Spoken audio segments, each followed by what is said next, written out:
Welcome to Woman Things, the podcast, a show dedicated to women who want to connect with their bodies and optimize their health for a more holistic and balanced life. We are your hosts and women's health experts, Cara Moore and Kirsten Humphreys, and we will be taking you on a journey of education and empowerment. Stay tuned each week while we break down all the hottest topics in women's health today, including food and nutrition, periods, gut and skin health, fertility, and everything in between. You can find us on Instagram at Woman Things, that's woman, WOMXN, and subscribe on your preferred podcast platform to keep up to date with all the latest episode releases. We hope you enjoy the episode today, and thanks so much for tuning in. This podcast is sponsored by London Nootropics and A Little Find. London Nootropics are a London-based company that makes a blend of high-quality coffee with nootropic and adaptogenic tonics that help to balance the body and boost brain function. We love these coffee blends. Our personal favorite is the Grind Blend, which has a mixture of lion's mane mushroom and rhodiola that helps boost mental clarity and focus and improves overall motivation. If you love a morning cup of coffee, why not try some of these amazing blends for yourself? You can find them at londonnootropics.com or on Instagram at london.nootropics. And A Little Find are an online department store where you can discover innovative, aesthetic, and conscious brands on one single platform for all ages across all categories. We love A Little Find as it shines a spotlight on brands who have a particular focus on being eco-friendly, low-waste, and sustainable. It was from being asked, just where did you find that, many times that the idea for A Little Find was born. You can find them at alittle.find.com or on Instagram at A Little Find. Hello and welcome to today's episode of Woman Things, the podcast. We are really excited to share this episode with you today, and it's all about plant-based eating. Cara and I are going to be sharing some important guidance on how to eat healthy on a plant-based diet, and then later on we will be joined by two amazing plant-based chefs, Beck Shindler, who's the owner of The Mindful Kitchen, and Sammy, and they're going to share all their amazing knowledge with you on how to prepare and cook amazing plant-based meals. First off, we're going to quickly introduce ourselves for those who are joining us for the first time. My name is Kirsten Humphreys, and I'm a registered nutritional therapist and certified health and wellness coach and NLP practitioner. I specialize in women's health, and in particular, I work with women one-on-one online who are struggling with issues revolving around their skin, gut, period, and any hormonal concerns, as well as helping each woman to make the necessary mindset shifts to foster effective, fulfilling, and lifelong changes. I am passionate about educating women on how to live healthier and happier lives and helping people to develop the tools to gain control over their own health and mental well-being. And as always, I'm joined by my wonderful friend and co-host, Cara, who's here with me today. Hi, thanks, Kirsten. So my name's Cara, and I'm a clinical nutritionist and fertility awareness educator. In my online clinic, I work with people that are struggling with problematic periods and hormonal concerns. I help women who are struggling with their fertility conceive naturally and provide nutritional support throughout the journey of pregnancy and into early motherhood. I also coach the fertility awareness method, so I teach natural contraception to women and those who want to get more in tune with their fertility and menstrual cycle. You can find me on Instagram at fempowered_health or on my website www.fempoweredhealth.com.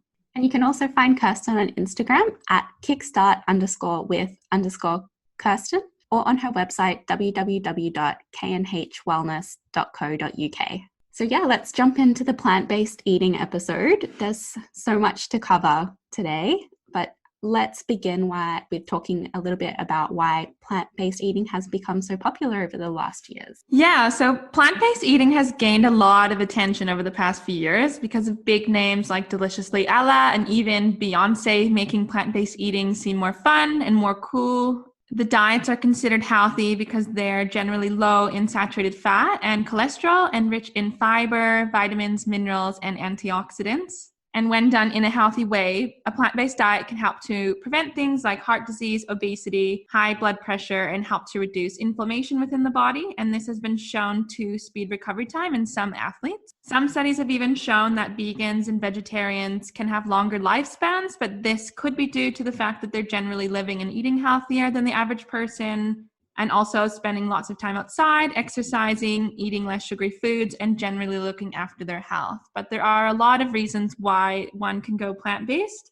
And there are many documentaries available to watch on platforms like Netflix, which shed a light on some of the health benefits and also some of the environmental concerns that happens with the mass production of things like meat and meat products. And this has also helped to push many people down the plant-based eating path. And even a couple years ago, some scientists came together to create a diet called the planetarian diet. And this involves primarily eating plant-based foods with a couple portions a week being with chicken and a couple portions a week being with fish. And then for red meat, it would be the equivalent of having one burger a week or one steak per month.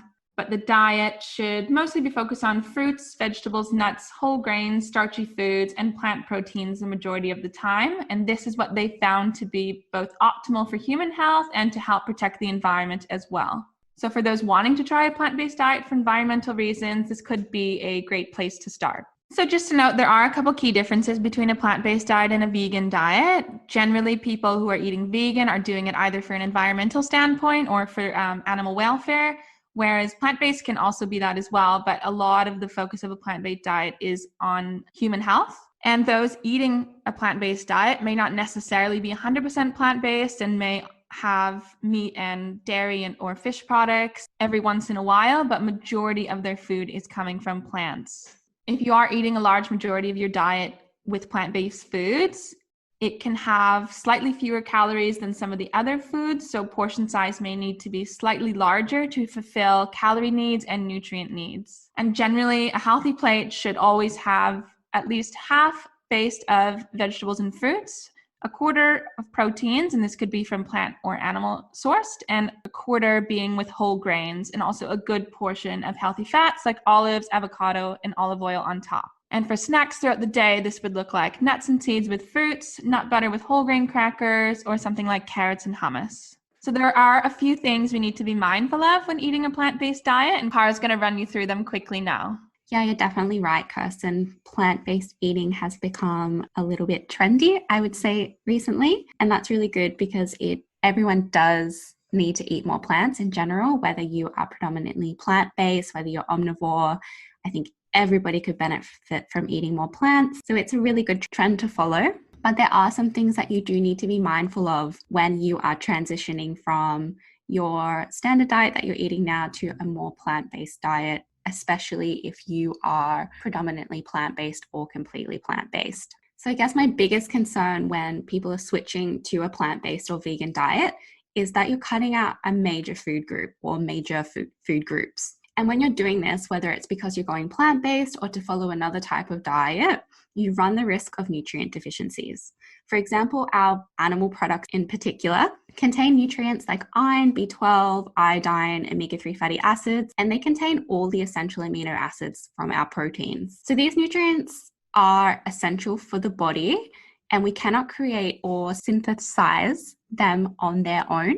So that means we must consume them through the diet or through supplementation for our body to be able to function properly. So what happens here if someone is, let's say, cutting out animal products or drastically reducing their consumption of these foods, what we need to make sure that we're doing is replacing these foods with the plant-based varieties that will provide a similar nutrient availability. And I say similar because plant products can provide some of these nutrients, but they're not created equal, and we'll discuss that in a moment. So where a lot of people go wrong is that they cut a food group and don't replace it in a plant-based diet, and protein is most commonly replaced by your other macronutrients, so carbohydrates and fats. Then there is another issue with plant-based diets often being promoted as a more healthier diet to follow, is that whilst a lot of the health benefits are true, and that comes from eating more plant-based foods, the misconception for people is that vegan foods or plant-based foods are healthier or a better choice for you. Now, I'm not talking about like your homemade plant-based foods from Whole Foods. I'm talking about some of the pre-made packaged plant-based or vegan alternative foods that you can buy in your supermarket. So that's like your fake meats and cheeses and other pre-packaged vegan foods and snacks that often are really highly processed and contain lots of sugars and salts to make them taste good. And they also may be higher in saturated fats depending on what type of oils are used.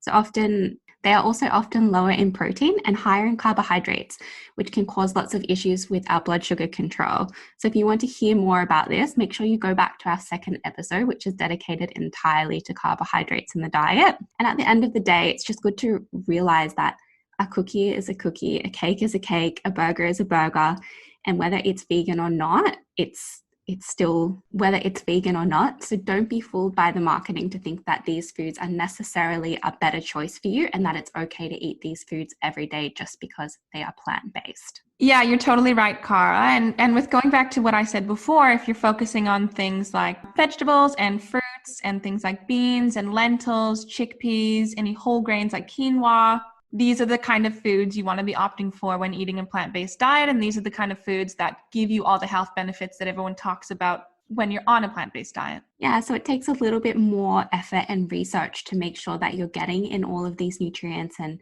putting together a meal which is macronutrient balanced and meeting your RDIs for certain nutrients. But once you kind of have that down pat, that's when you can reap the benefits of eating a predominantly plant-based diet. And we're going to talk about ways in which you can create these meals with our guests today. Okay, so with all that in mind, let's get our guests on. So we're joined today, as Kirsten said, by Sammy and Bex. Thank you so much for joining us.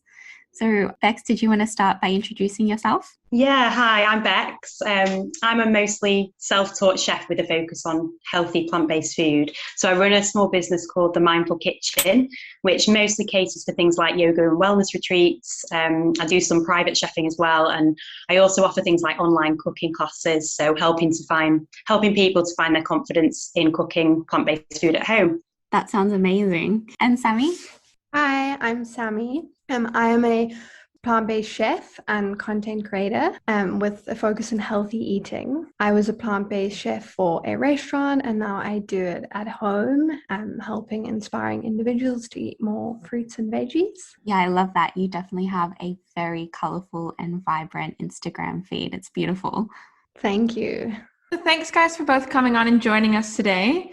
How about let's start off with what brought you to plant-based eating and share a little bit about your story. Yeah, sure. Shall I go first? Yeah, let's hear it. So for me, I was actually always very conscious of eating animals from quite a young age. So from about the age of 8, I was really aware of what I was eating, and I became vegetarian and kind of took a stand. So I really remember being really young and staging all these campaigns around anti-fox hunting and things like that. And obviously at that time, not that many people were vegetarian, so it was quite a big deal. But as I went into my teenage years, I suppose with all the kind of natural things that come with being a teenager, in terms of your hormone changes and peer pressure and stuff like that, I kind of lost my way a bit in terms of my diet, and I lost the vegetarianism. I started to eat meat again, and I really developed quite a complex relationship with food. So I had quite low self-esteem, difficult body image, and I'd kind of fall into these really extreme dieting patterns and always restricting and sort of punishing myself with not allowing myself to eat and then binging. And it was difficult, but then I guess because I was so body conscious and I was starting to gain weight, I then started to run, and I became quite addicted to running, doing lots of training for half marathons and things. And because of that, I became a lot more conscious about how my diet was really impacting my health and my energy levels. And then suddenly there was this shift in how I saw food. So rather than seeing it as this evil, punishing thing, it became more of a source of fuel, and I was really interested in how to maximize my energy through food rather than it being about weight loss. And I'd just heard of all of these athletes who were raving about a plant-based diet and how it had really significantly changed their health and their stamina. And then obviously once you start eating in this way, once I started eating in this way again, I remembered all of these reasons why I was doing it in the first place. And you really notice the impacts on every area of your health and well-being. So I was eating a lot more food and enjoying it more than I'd ever enjoyed it in my life. My diet really started to stabilize. So I felt better, I looked better, and it became my sort of life purpose really to sort of share this way of eating with other people. Yeah, that's really nice. Thank you for sharing. I actually used to be a predominantly plant-based eater myself, and I did find that I got more excited about cooking, and I did eat a lot more different types of foods than I ever did before. And I think that really opened my kind of diet up to eating a generally healthier diet. I'm not vegan or plant-based anymore, but I do have a lot of my diet focus on plant-based foods, and I think it's because of my experimenting and everything that I went through with being veggie and vegan. So how about you, Sam? What about your story? I Yeah. adopted a vegan diet about 7 years ago, and it was for originally health reasons. I wound up in hospital a few times while I was in uni with kidney stones. And my doctor recommended I go on a vegan diet and along with that cut out caffeine and alcohol. But since then, I've been learning and researching the negative impacts that an animal food diet has, not just on our health, but the health of the planet and the animals too. Yeah, it's definitely a big topic, especially now with all these, documentaries that are coming out on Netflix and just the awareness that's being brought around animal welfare and environmental welfare for sure. It's a big thing, right? Yeah. Yeah, there's definitely lots of benefits that can come from eating more plants in the diet, that's for sure. And apart from the changes that you've both seen with your health, what are some of the other points about being plant-based that you really enjoy? I mean, just following what Kirsten said actually about it's really widened my horizons in terms of what I'm eating, and it's so much more fun. It's so much more creative to sort of cook in this way. And I suppose because there are less options out there, it does force you to cook from home a bit more. So there's that kind of more creativity in it, and you get to play around with things a lot more. And just the colours of it, it's so vibrant. You can really feel the visual effects of it as well as the physical effects of it. Yeah, eating the rainbow, right? Eating the rainbow. Great minds think alike, Cara. What about you, Sammy? I started to really love food. I was really picky. I pretty much just like meat and, your carbs, your fries and your rice and stuff. And I started to really enjoy eating vegetables, stuff that I never imagined I would ever eat. And now if it's vegan, I'm eating it. And I also love the cooking aspect to it. I never really enjoyed cooking, and now it's really hard to get me out of the kitchen. Yeah, I love that. And I guess when you start eating more vegetables, you start playing around with like all your spices and your herbs and your seasonings, and that's when you start to create like really tasty dishes. When you think about it as well, you use those things to flavor your meats, and if you are eating meat, so it's really like vegetables that bring that like taste and color and abundance to your meal. Exactly. Yeah, and there's always more recipes to try, isn't there? More ideas. I feel like I've been plant-based for around 6 years as well, and I just feel like there's this endless stuff that I want to make and want to try and want to play with. So it's super satisfying. So something that's a big issue with eating plant-based, as you mentioned before, is the fact that you do have to prepare a lot of your meals, and not everybody has time for this, but there are sort of ways you can navigate around this. What are your best tips on how to create beautiful plant-based meals that are also time efficient? So for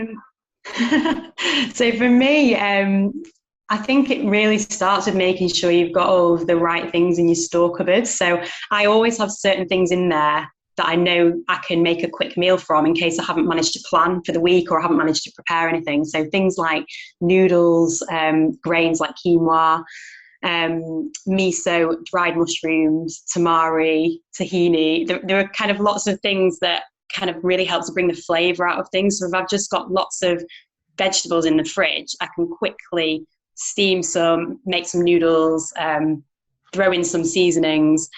My other favourite thing to do is make gram flour pancakes. So if it's one of those days where I haven't really got like a lot of time, I'll just quickly whip up some pancakes with flour from the cupboard and just add loads of vegetables to it and just stir fry some vegetables. But it really, for me, is about making sure that there is enough stuff in the cupboard to be able to just like pull things together. So maybe having a few like dips or dressings that are really easy to make that can just bring all of those elements together. Yeah, that's so nice. You've mentioned some really great things in there. I love miso. Get What that about real you, umami flavour. Yeah, definitely. What about you, Sam? When I first went vegan, I bought a lot of recipe books and searched the internet a lot for fun recipes that are super easy to make, and found the ones that I really loved and enjoyed. And I just kept repeating those, like creating like a bank of recipes that you can go to when you're not really feeling inspired or you're not sure about what to cook. Okay, great. Is there any recipe books that you have in mind? I know that you are bringing out your own recipe book soon, right? Yes, I am bringing out my own recipe book, hopefully by the end of this month, which is focused on super simple recipes, easy to find ingredients that you can find in just about any grocery store, moving away from like the superfoods and the harder to find, and not many people really understand them. But I love Deliciously Ella. She has an app. I love going on Pinterest, and Instagram is really great for all of this. Yeah, just searching the internet. Congrats on your book launch. You'll have to let us know when it's available so we can share it with our listeners. Thank you. Sounds amazing. And Bex, you just opened up a page on Facebook as well, right? Yeah, I've just started a group which I'm leading just to kind of encourage people to cook more plant-based food at home. So I share recipes on there. It's called Mindful Kitchen Together. So it's about, us all sharing different things that we're trying, so that we can share the knowledge. Because I think it's one of those things, isn't it, that it feels quite daunting to start with. But once, as we were saying before about we start looking for more recipes and we start finding out new things, you start to build a bit of a knowledge base, and then it becomes a bit more fluid, so it doesn't feel like this massive thing. So just having those tips up your sleeve. Yeah, that's great. Thank you. Speaking of tips, do you have any that we can share with our listeners about cooking with things such as like beans and legumes? So they're a really great source of protein in a plant-based diet, but a lot of people struggle to know what to do with them. My favourite thing to do with beans is to make different types of hummuses. So, I mean, there are different ways of preparing beans. So if you buy the dried beans, soaking them overnight, it helps them become much more easy to digest, and it also really reduces the cooking time. So you can cook them in big batches and then add them to things like soups and stews. But my favourite thing to do, as I say, is to make dips, because once you've got a good dip in the fridge, you can like bring any dish to life. And by using beans, you're making sure that you're getting all of those proteins in there. And by combining them with grains as well, you can make sure that you get all of the 8 amino acids in one meal, which is really amazing. So yeah, like black bean hummus, white bean hummus, anything really, with a bit of tahini, a bit of garlic, some lemon. You can add fresh ingredients and herbs and things as well. It's really about getting creative. Yum, yeah, I'm glad you mentioned that about the amino acids and the protein combining as well. It's really important when looking at a plant-based diet. And I totally agree with you. When I have a meal that I think is a little bit bland or boring, I definitely dump a whole dollop of hummus in the middle of the plate to spice it up and to entice me to eat it. Yeah, and I think people are quite daunted, aren't they, by the process of cooking beans, because obviously with the soaking required, but actually once you get into a rhythm of doing it, it's quite simple. And then if you're not into the soaking thing, there are always split lentils, which are dead easy to cook from scratch. You don't need to soak them, and they only take around 25 minutes. So you can just bring them to life with lots of spices and make dals and different curries and things like that. And it's a really easy way of making a quick meal. Yeah, exactly. And a couple of canned lentils for backup in the cupboard is okay as well. You just got to give them a good rinse before you use them. Yeah, for sure. What about you, Sammy? Do you have any favorite ways to prepare lentils or legumes?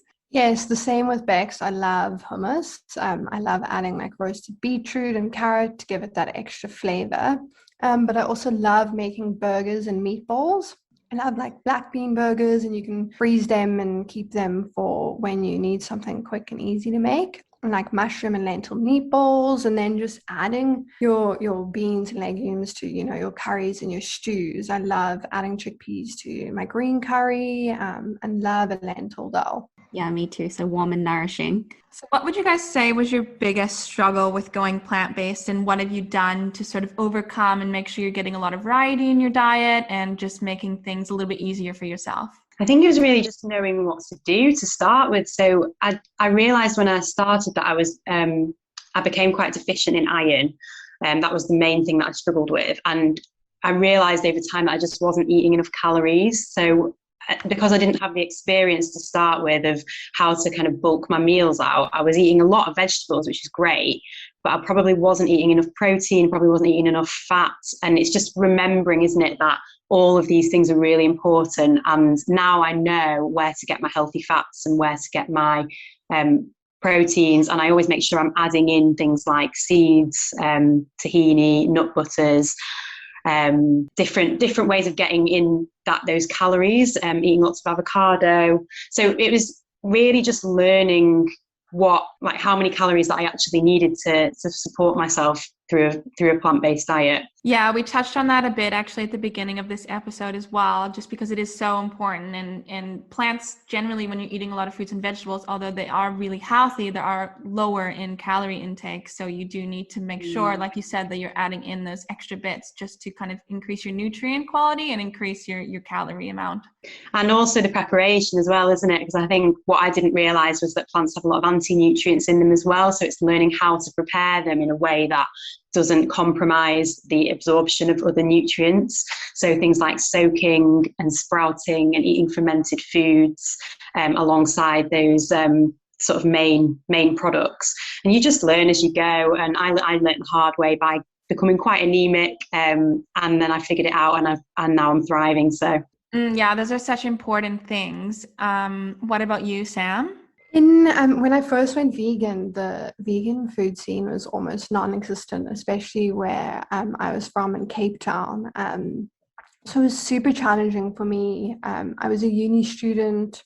I wasn't really into cooking. I didn't have a lot of time. So it was really tough navigating this whole new world, especially because I really enjoyed eating meat, and this was something completely new to me. So it was a lot of support from my family helping me cook, my sister who was a vegetarian and loved vegetarian food and was super helpful with cooking, and a bit of the social aspect, trying to explain to friends why you're doing this and explaining what veganism is and adjusting to that whole new world where people didn't really get it or understand it, especially coming from a very heavy meat eating country. Yeah, it's the same for me back home as well, because there's a lot of mostly farmland and it's mostly meat and dairy intake. And actually, even when I go home now, it's really hard to get a vegetarian meal that's not dairy because I can't eat dairy. So it's definitely a thing. I think we're quite lucky in London that there's so many options. And I think in Manchester as well, probably there's quite a few options as well. Yeah, I've seen a lot more. Sorry.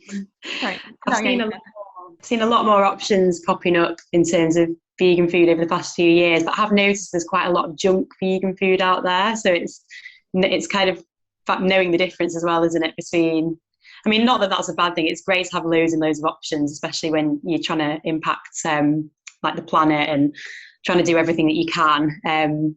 But yeah, it's just knowing the difference, isn't it, between the vegan and the plant-based food as well. Yeah, most definitely. We also discussed that in the beginning of this episode, because there is a difference for sure. It's quite a distinction, and usually it's a different reason why people would eat vegan and why people would eat plant-based. Not always, but there's sort of different angles to it. But there is definitely a difference, because not that there's anything wrong with eating these foods, but even when I was eating vegan, like Sam, me and you would go and like find the next best vegan burger and all these things, which occasionally are fine, but not on an everyday basis. Okay, so what would be your top 3 tips for somebody who is looking to implement a plant-based diet or to start transitioning into a more plant-based diet, so that they can kind of avoid some of the obstacles that you came across when you first transitioned, and to help them successfully implement their new eating strategy? I'd say it's just remembering you don't actually have to eat gourmet for every meal. So you don't have to have a ton of recipes under your belt. You can really just have your fresh veg, your whole grains and your legumes, and keep it quite simple. And then just maybe have a few sort of dressings or dips that you can bring it all together with. I'd say as well, things like just make it easy for yourself by maybe preparing a few bits like toppers for meals beforehand. Like you can do some toasted seeds or nuts and keep them in a jar just to sprinkle over meals.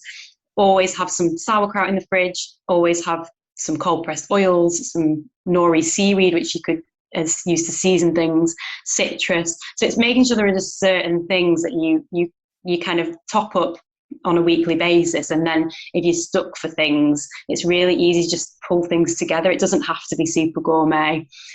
And then also, I guess, I suppose it's not about limiting ourselves. I think sometimes when we shift into these different ways of eating, we start thinking, oh, I feel like I'm missing out, or like I feel a bit deprived. But it's remembering, I think, keeping that mindset that we're adding in these more nutrient-rich foods so we can feel better on a day-to-day basis. So we're actually enhancing our life. We're not taking away from it. So it's, be patient with yourself. Don't obsess over it.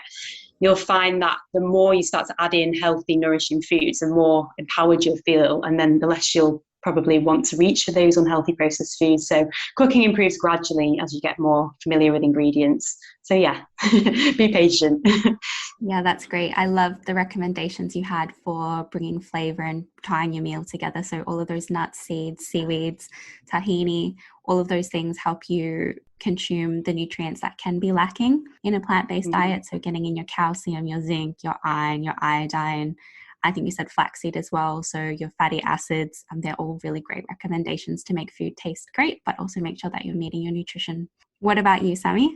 I would try to start slowly. I went like full force into veganism when I started, and I really struggled. So go slowly, start with your milk, go try all the different plant-based milks that are out there. There's so many. And then, your cheeses, and maybe implementing a new ingredient that you've never tried, a new fruit or vegetable, just being like gentle with yourself and going slowly. I love recreating my favorite meat dishes by swapping out, mince for lentils, or maybe a mince alternative that's on the market, and just having fun with it and playing around. And don't worry if you mess up and fall off it, like just start again, and really start to enjoy it and have a playful element to it. Yeah, that's really good advice. What is your guys' favorite meals to cook if you had to choose? It's so hard because there's so many. So I have like certain go-tos. Like I always I just love a good dal or a good curry, or a ramen type dish. But I think my favorite is plant-based tacos. So I make these corn tortilla wraps from scratch, or you can buy them in, obviously. Or I use like lettuce leaves or cabbage leaves as like a taco shell, and then just like load them up with like spicy beans, or like a plant-based meat alternative. Like I use walnuts sometimes to create a flavored meat alternative, and then add like vegan cashew sour cream and all the toppings like avocado and stuff like that. I love that kind of thing. Yum, that sounds nice. And Sam? My favorite go-to meal that I eat very often it's a bit boring, but it's a smoky marinated tofu, like sort of like nourish bowl with avo and roasted veggies, or whatever I have in my fridge I sort of throw together. But if I had to choose like an indulgent, delicious meal, it would probably be something to do with pasta, like mac and cheese, which is so yummy, or lasagna or something like that. I love pasta. We said one that was like 3, but they all sound amazing.